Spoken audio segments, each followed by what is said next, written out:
Praise the Lord, Kaitor Kaham, Tani Himale. Kubang bororo Kaitoni Taneo. Bakaki Pilanile Naya. Tamunke. Salbrung problem. Somoisa. Duko kosto. Apa haikemang. Salayo.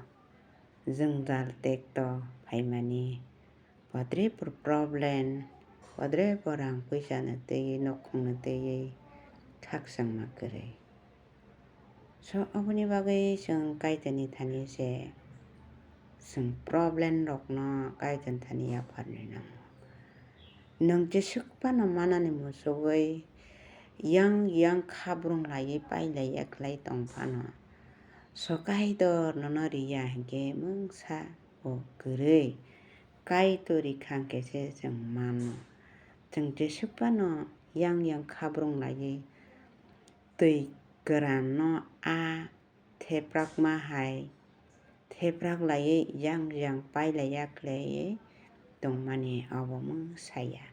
So seng kaitoni thani se pai lai tong ke kaiton than se seng suri ye lopoi kaitoni samungo se seng bukak ui nani nang.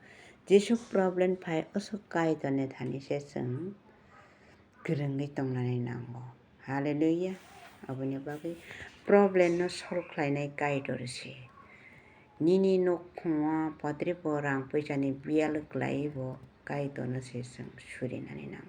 Jini mungsa khlainani kere seng mana musopano seng manya. So tamani bagai kaidono seng sanya.